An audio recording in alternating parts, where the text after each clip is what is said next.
Allow me to introduce you to the gentleman behind this extraordinary endeavor and our first keynote address entitled Strengthening Internet Access Across India, Swadesh in the Digital Age. Our speaker, Shri M. Selvendran, IAS, has taken over the reins of Madhya Pradesh State Electronics Development Corporation, an undertaking of the Department of Science and Technology, Government of Madhya Pradesh, as the Managing Director from August of this year. Shri Selvendran is an officer with more than 12 years of experience in the Indian Administrative Service, besides being the Managing Director of MP State Electronics Development Corporation. He is also the Chief Executive Officer of Madhya Pradesh Agency for Promotion of Information Technology, a registered society under the Department of Science and Technology, Government of Madhya Pradesh. So on that note, ladies and gentlemen, please join me in giving a very warm welcome to our speaker, Shri M. Selvendran.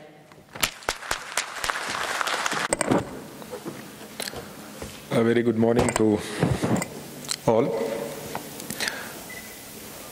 It's really a challenge to be the first to speak in any place, and particularly we are I think I'm out of place because coming from the government and having to address people who are very fast, young. Okay, I'll just go ahead now. The topic which had been given to me was strengthening internet access across India, but let me limit it to one small issue, which is we have an initiative for creating a data center cluster within our state, and we believe that this would go a long way in providing the necessary infrastructure to strengthen internet access across the country. So, just a few quick points. India has a large number of people online, and the growth is phenomenal. And people who are younger actually online. And one surprising thing is that although it was perceived that women may not be part of this activity, it has been documented that women are in fact online in large numbers. Currently, the Government of India has come up with a Digital India mission, and basically the mission can be summed up in one single line, which is to get India to become a knowledge-based economy in a period of another 5 years. Now it basically has three vision statements. One is infrastructure as a utility for every citizen, provide governance and services on demand to the citizens, and empower citizens digitally. So it speaks about creating infrastructure as a utility to citizens, and one of the main features would be providing access to internet through creation of good quality infrastructure. It also aims to give a digital identity to citizens, which of course would be used even beyond the domain of the government and has a lot of commercial value in transactions and other things. There is a lot of focus on trying to get internet through handles because that is the way we are moving. And access to citizens to shared resources where people cannot afford a handle for access to the internet, we would create common service centers. And the last point is also provide an environment which is stable, safe and secure so that people would transact with confidence. The second area or the vision statement which has been stated is that we need to improve governance and services and provide them on demand. And these citizen services should be provided away from government offices, that is on demand at any location you want. We are moving towards that direction, and probably this mission would accelerate the process. And the third is, you would have good infrastructure, you would have good services, mechanisms of service delivery of government services. But you also need an informed audience. You need an informed target population, and that is where we feel that the digital literacy and the knowledge of citizens to use digital content, to go online and demand and consume services should also be brought about. So that is where we feel that digital empowerment of citizens is also necessary. They've enlisted 9 pillars. I don't have to go through each and every one, but being in the industry, you know how critical each of these is in case we want to achieve a society which is knowledge-based and connected digitally. I just want to highlight a few of these pillars. The broadband highways basically intend to create an infrastructure which is agnostic to rural and urban areas. There is a lot of thrust in also empowering the population which resides in the rural areas. Similarly, there is a very big focus on handles and mobiles, because it has been seen that it has been observed and documented that access to the internet is increasingly through use of handles. So there is a big emphasis on this. And the third is disseminate information to all. This would actually make the government more accountable, more transparent, and probably more citizen-friendly. The question which we also have to ask is, how do we achieve it, and do we have the necessary infrastructure? So please let me also tell you what we do. I am from Madhya Pradesh, which is a state which neighbors Maharashtra. It is in the central part of India. And it is a state which is now known to be growing at a very rapid pace. Earlier it was one of those states which was categorized as a backward state, but as you can see that we are in fact the second largest state, and the growth of rate in our state has been more than consistently for the past 4 years or 5 years, it has been more than 10%. It is a state on the move. And being centrally located in India, we have a location advantage. We are rich in natural resources. I think I can keep listing a lot of things. One is we have good infrastructure, good connectivity. You have a very good road and a rail network. And although the slide looks cluttered, what we wanted to convey is that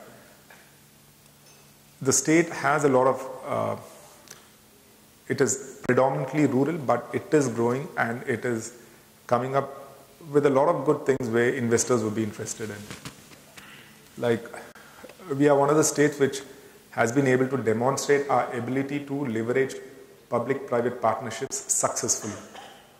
More than 2,000 kilometers of roads have been developed on a BOT model, and there is no problem whatsoever, unlike several other states where we face problems in trying to enforce contracts, where citizens may not be willing to pay for services under the PPP mode. We haven't so far been facing problems of that nature, and so we believe that we've been able to design and implement contracts properly. We have a lot of natural resources, particularly coal, natural gas, which the industry looks for. And we have a very young population, a lot of colleges, engineering colleges, generally the IT sector targets them, and a few good cities to live in. Many good cities, but I think Indore, Bhopal, Jabalpur, and Gwalior are some of them. What extra does it offer? We can't compare ourselves with Mumbai, but we certainly have an advantage in terms of cost. Many of our towns offer similar standards of living, similar social infrastructure at a much more lower cost.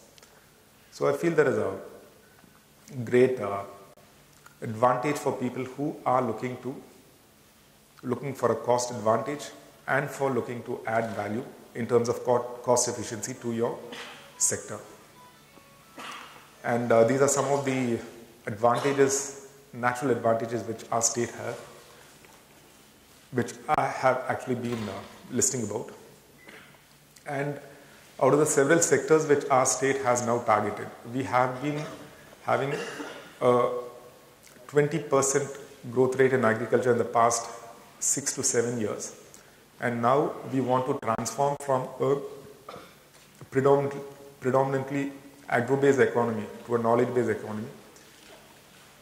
We want to also extend into the secondary and the tertiary sectors. And so just one of the sectors which we are focusing is also IT and ITES.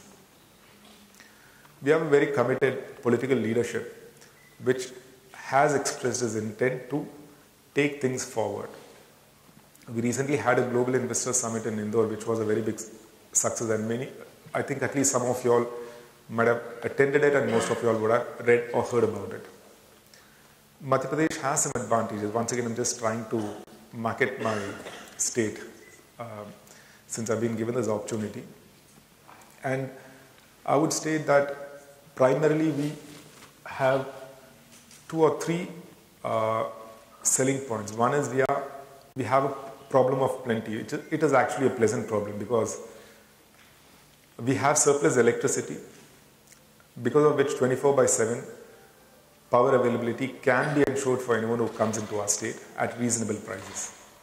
And this is going to remain for the next 10 years. It's not just a year or so. Similarly, our policies are always in interaction with the business community, and we keep our policy keeps changing, which I'll show you ahead. And we have a very good land bank, so access to land should not be a problem. We have some good investors. I've just listed a very few of them. We have a lot more of them investing. Infosys and TCS are 2 big people who just started their construction in MP. Now, coming to the main issue of a data center cluster. Is there a justification for it? Yes, we feel that there is a justification for the data center cluster because that is the way the industry has actually evolved globally. We see that currently Singapore, Dublin, Dallas are the key data center service providers or locations which provide data center services across the world. And we believe that India too should look into this particular aspect, and from Madhya Pradesh, we feel that we should take the lead. So there's a very big market. We just try to throw some numbers, and I think you all would be more well informed than us regarding these things. And our dream is to create, I put it conservatively, as India's largest data center cluster. We actually aim to have the world's largest data center cluster. And we have certain inherent advantages, which we thought we'll also showcase. I've already showcased it. We feel that we can serve not only our nation, but a wider international audience. It may be of interest to you all. And these are some of the benefits of clustering. Like, we are going to make an investment, and we thought that there must be some benefits of clustering. And we see several benefits in terms of cost saved, in terms of productivity, in terms of use of infrastructure more efficiently, and so on. And we feel that the state would get some benefits out of it, and citizens would also benefit. But more importantly, what is there to the investors and the business community. We feel that there are several advantages which we have just tried to list out. The center is strategically, we are looking at a center which would be strategically located and available at a very reasonable cost. And once again, let me just elaborate. We've already identified some land near Indore. And the land is very close to the Indore-Ahmedabad National Highway. It's at a very reasonable price, and the government is offering it at a concession. It is acceptable in terms of seismic zonation to the industry as per the need. And the State Electronic Development Corporation of Madhya Pradesh is going to be the developer who would manage this facility. we already had discussions with ISP, internet service providers, and many of them were excited. In fact, almost all with whom we had interacted wanted to set up a shop over there so that they feel that this is something which would be a big business activity for them. And so we feel with this sort of a approach, economies of scale would certainly result in a cost advantage. Although we are a little far away from the landing stations, we still believe that there are ways and means to achieve cost efficiencies. And we have one ISP. We are not revealing the name because we are still in discussion with him, who has a lot of unused capacity, and probably he would, that ISP may be providing his infrastructure on lease to other ISPs to actually provide a lot of bandwidth at our location at a cost which is comparable or a little more than what you would incur at a landing station, a location where a landing station is there. This is, I believe, our biggest selling point. We have very good quality power available all throughout the year.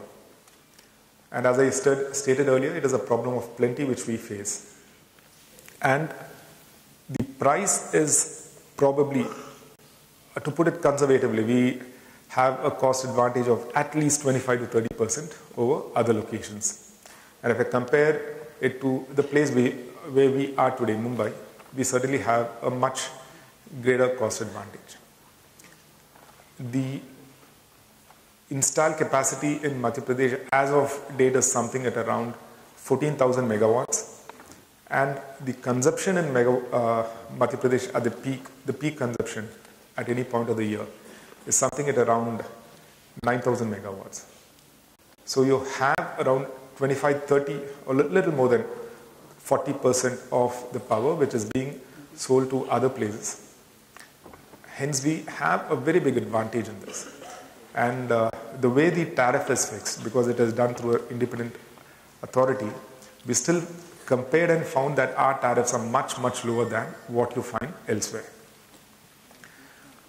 This is another thing which has taken place in our state, which we've not been able to showcase, or I think the business community, the industry would realize. We recently revamped our labor laws. We believe they are the best in our country. No surprise inspection can be conducted to any facility. Any inspection which is to be done by the Labor Department shall be done only after informing them that the department officials are going to come for an inspection. Earlier, people had to maintain, as under the law, 23 odd registers. Currently, we've done away with it, and it is only 1 or 2 registers which they have to maintain, and only a single return has to be filed. There's a lot of reduction in paperwork, and another thing is that by law we have mandated that women can work in the night shifts. Although it is a common practice, law puts a restriction on this particular activity, and we have tried to amend our law to reflect the current necessities and needs. Manpower, of course, is available in plenty. You have good quality human resources at very affordable prices.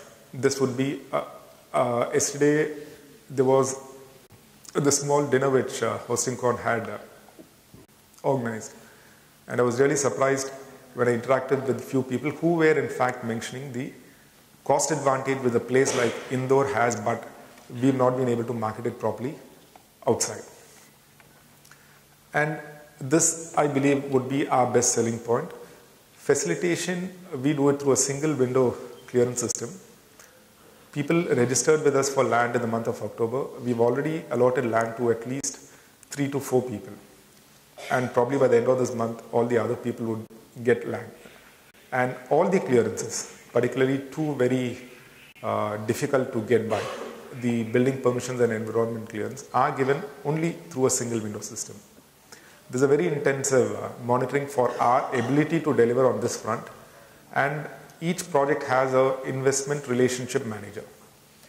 Our Chief Minister himself calls himself the Chief Investment Relation Manager, and any investor can meet him on a Monday without any appointment. There are certain policy initiatives which we have taken which we feel would help the IT industry. I think I should just skip through this. And this particular topic, when it was given to us, Keenan had spoken to me and we actually had a small discussion. How is it relevant to this audience is that we believe you all are a very big consumer of this infrastructure. And probably many of you all would also get into this business. There is a very big market in the rural areas which is still untapped. Just yesterday before I just took a flight to come here, we met a few officials from one of the telecom service providers, Airtel, where they were trying to get over the problem of rural India not getting online. So how do we make them consume the internet? How do you make rural citizens go online? And what we also understood in that discussion is that there is a huge potential, there's a very huge market which is still untapped. Rural India currently does not have enough products. They do not have enough products to consume when they go online. And that is one area I believe you guys can actually do something. And once you get into that, try to work out what is it that they need. Or when you interact with other people who develop content, who are providing these services, you should stress upon this particular thing. In that way, your market grows. And when your market grows, probably we would also be able to market what we intend to do in the data center cluster.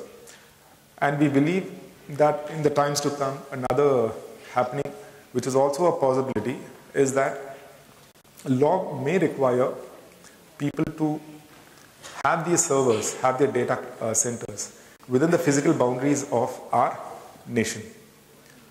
So, looking at these things, we felt that this infrastructure is critical and we should go in for that. And that is how we came about with this concept. And we hope that we are able to actually put it in place.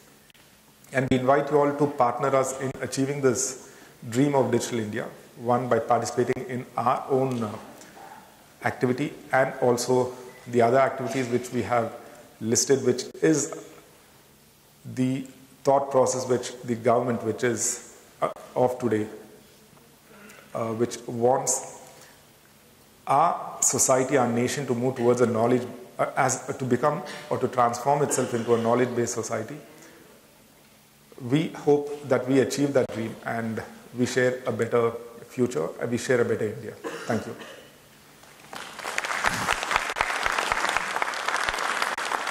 Thank you very much, Mr. Selvendran.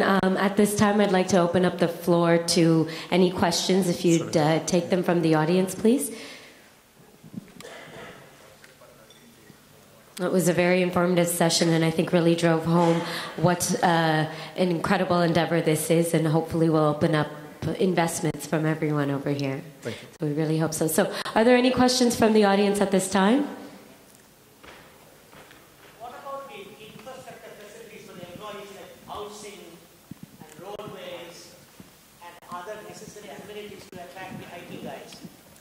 Okay. Because 20 years ago, most of the states did it.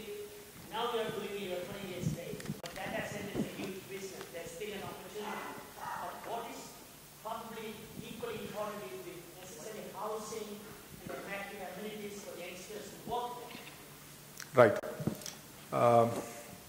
I look at this differently. We are not late. We only feel that we have to invest in the sector at appropriate times. We were not ready 20 years back. That is why we did not invest in IT. But currently we are looking at that. We see a lot of advantages which our state has. Now, coming to the point which you have raised, we've seen many sectors, we've seen many people, particularly from the ITES sector, BPO business, are relocating to places like Indore and Bhopal. This, when we interacted with them, we observe that there is an inherent cost advantage and there is an inherent advantage to the industry in terms of low attrition and other things. So what is the cost advantage is because housing is available which is very affordable at half the prices or lesser than half the prices of what you get in Mumbai. Number two, it is available at a location which is close by the place where people go to work. So that people do not spend too much time on the road. And number three, young people come to Indore from different parts because places like Indore and Bhopal have actually developed this social infrastructure to support the lifestyle which they aspire to. We see a lot of, what I meant to say is that housing as it is being promoted by the private sector is phenomenal in Indore and in Bhopal. The prices are reasonable and the industry itself is seeing a lot of value in it. A lot of people have moved in because of these two advantages, cost, and second in terms of low attrition, people work for lesser compensation packages in comparison to the bigger cities like say a Gurgaon or a Mumbai or Delhi or Hyderabad, but they stay back on their jobs for a longer period of time. This applies both to the ITES and the IT. I believe that is why TCS and Infosys are also looking to come into our state. But one probably area where we have to work on is the connectivity part. Our air connectivity to the, we have a good air connectivity within our country, but to international locations, you need stopovers. So our state has actually come up with a policy of viability gap funding for air service providers. We believe that it's in the final stage. We are offering a viability gap for the cost of operations of flight services. We believe this may be a beginning in trying to solve this problem. Okay, I just was informed that we have time only for one more question. So I know there were a couple around here, so if the questions are still, okay. Yep, one right over there, great. Hello. MP was known as Bimaru state. I mean, is it still Bimar or no? No, let me complete. Because your offering, is the most important factor is cost effectiveness. Today, IT need to be cost effective. So, you are almost, compared to other IT savvy states like, Hyderabad or Andhra Pradesh or Karnataka, or even, today, Bihar, you are almost, a quarter century behind. How will you keep it up that pace? Because, you said the leader is, IT savvy. Is it a fact or is it a mist? Okay. I have a question like, when is the last time you visited MP? Last month. Last week? Last month. Last month. Where did you visit? Indore. Indore, right. So I believe you have seen MP very recently. How do you find Indore now? Does it look like a Bimaru state's location?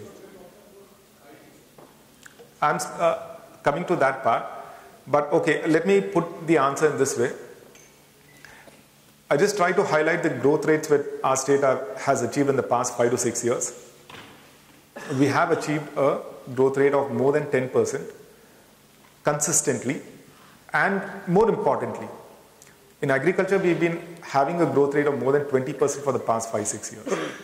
So the growth in the rural economy is phenomenal, and we are seeing people sitting on a lot of surplus money in the rural areas and are now investing a lot in the urban areas of MP. The property prices in many of these cities, Indore, Bhopal, are actually going up because of this rural demand. We do not have people coming from outside, but people who are from the rural areas are aspiring to have a better standard of living. This, I believe, is a proxy to our coming out of this Bimaru status. To the next part, in relation to being IT savvy, we have an advantage because we have a very good supply of talent. We have the Indian Institute of Technology, we have IIM in Indore, we have IIIT in Gwalior, one is coming up in Bhopal. Indore and Bhopal are educational hubs, and close to 15 to 20,000 graduates are churned out every year. I think the number which I'm stating is a little conservative. It is far more than that. The quality of these people, this talent is also good because many of them are now being picked up from these places and they are working in Hyderabad and Bangalore. Why? Because these people are found to show a lower level of attrition in comparison to other states. So we have this advantage, particularly in the IT sector, not the whole of MP, but restricted to a few towns, Bhopal, Indore, Jabalpur and Gwalior. Certainly there is a lot of value for the IT industry. Okay, and with that, we'd like to thank you very much, sir, for that very informative talk. Yeah. So thank you so much. Thank you. Thank you.